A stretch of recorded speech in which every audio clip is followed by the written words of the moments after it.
Hey, what's going on, guys? Today I'm going to be exploring a concept of a puzzle that I actually thought about probably about 3 years ago. Now, I've been doing these weird kind of Penrose mods that involve rounding off edges and then blending faces together.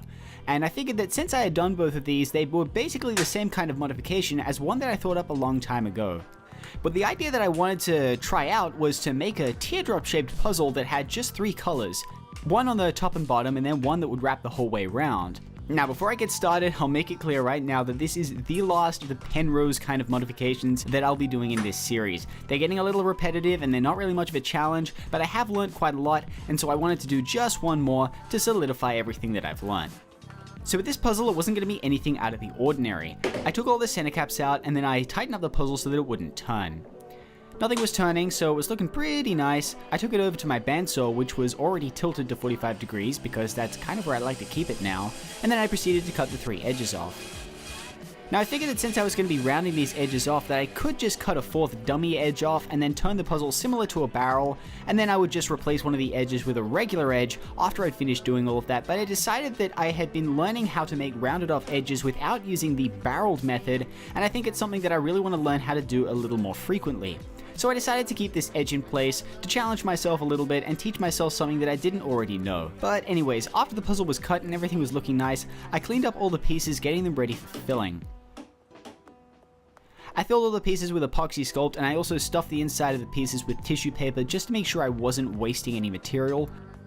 I took the puzzle over to my belt sander and it was all still tightened up at this point, so nothing was going to turn without me expecting it, so I could round the 3 edges off into their final shape. The way I go about doing this was I rested the puzzle up against the side of the belt sander and I just rolled it ever so slightly, getting it closer to the shape that I was looking for. And after all of that was done, I was at the right shape of what I wanted, and so it was time to disassemble the puzzle and round off each of the pieces individually. I bet you've heard me say that a number of times.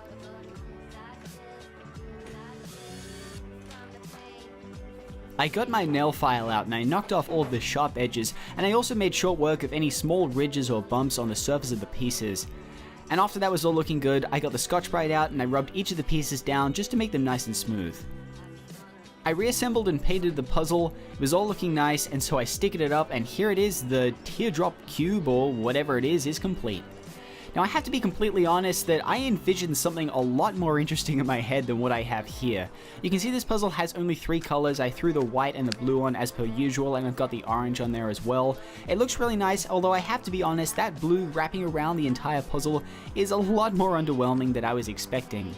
Now, I could have done a 6-color scheme, but I felt like a 6-color scheme is kind of overplayed, and if I was to sticker it up like that, then I might as well have not modified it in the first place, so I wanted to have a color scheme that was a little more bespoke to this kind of modification.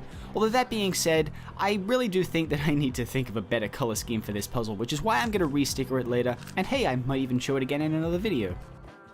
But anyways, I think this puzzle looks really cool, and it was a surprising challenge to actually build. Rounding off those edges is something that doesn't come easy, so I'm still learning how to do that, and I'm going to explore more of that off camera. Now, once again, I'm not entirely certain as to whether or not I'm the first person to think of doing this. I mean, I'm sure I'm not. It's such a simple modification that I'm sure someone else has done it, and if they have, I'll make sure to credit them in the description of this video. I'm really loving these Penrose modifications as they are really interesting, and I just think that it's something new and unique and original that I haven't really seen that much before. I also think these kinds of modifications can be adapted to other puzzles like the Pyraminx or the Megaminx, so I'm going to give them a try in the future. But anyways, I hope you guys like this build video. Thank you guys for watching, and hey, I'll see you next time.